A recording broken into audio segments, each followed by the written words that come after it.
হিমালয়ের কন্যা বা শীতের জেলা নামে খ্যাত উত্তরাঞ্চলের জেলা পঞ্চগড়। এই জেলা থেকে ধীরে ধীরে শীত বিদায় নিলেও এই জেলার প্রকৃতি হঠাৎ করেই ধরা দিয়েছে ঘন কুয়াশা। আর এমন ঘন কুয়াশার চিত্র দেখে মনে হয় শীতের আগমনই বা শীতের বার্তা।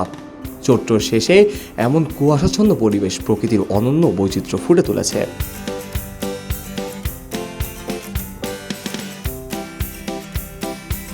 বুধবার মধ্যরাত থেকে সকাল পর্যন্ত এমন ঘন কুয়াশার চিত্র দেখা মিলে পুরো জেলা জুড়ে।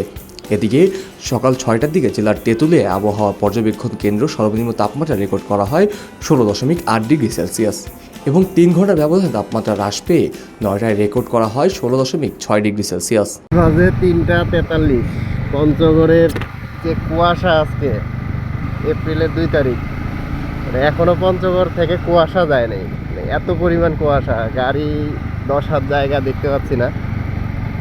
মানে কি পরিমাণ শান্তিতে আমরা পঞ্চগড়বাসী বসবাস করি, অথচ রাজধানী ঢাকায় কি পরিমাণ গরম আমরা প্রতিনিয়ত তাপমাত্রা দেখতেছি। আর আমাদের এইখানে হ্যাঁ এই যে এই অবস্থা হচ্ছে কুয়াশার, 10 হাত জায়গা আমরা দেখতে পাচ্ছি। সরজমিনে গিয়ে দেখা যায় মধ্যরাত থেকে কুয়াশায় আচ্ছাদিত শুরু হয়। সড়ক এবং মহাসড়কে যানবাহন চলাচল করতে দেখা গেছে ভিন্ন চিত্র। পরে ভোর হলে পঞ্চগড়ের প্রকৃতিতে দেখা মিলে কুয়াশাচ্ছন্ন পরিবেশ। পথঘাট, সড়ক, মহাসড়ক ঢাকা পড়েছিল কুয়াশায়। সকালে যানবাহন চলাচল করতে হয়েছে হেডলাইট জ্বালিয়ে। তবে এই জেলায় শীতের আগমন অক্টোবরের মাঝামাঝি থেকে ঘটলেও বিদায় নেয় মার্চে। দিনে প্রচণ্ড গরম আবহাওয়া থাকলেও রাতে শীতল পরিবেশ ও আবহাওয়া বিরাজ করে এই জেলায়।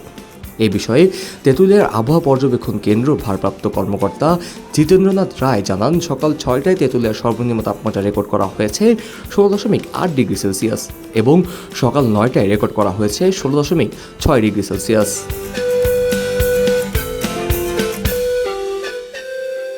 সবাই যখন জোয়ারে গা ভাসায়, কেউ কেউ ঘুরে দাঁড়ায়। সময় হারতে শেখালেও কেউ কেউ চ্যালেঞ্জ ছুড়ে দেয়। পক্ষপাতের ভিড়ে আজ থেকে কোনো পক্ষ নয়, খবর হবে নিরপেক্ষ।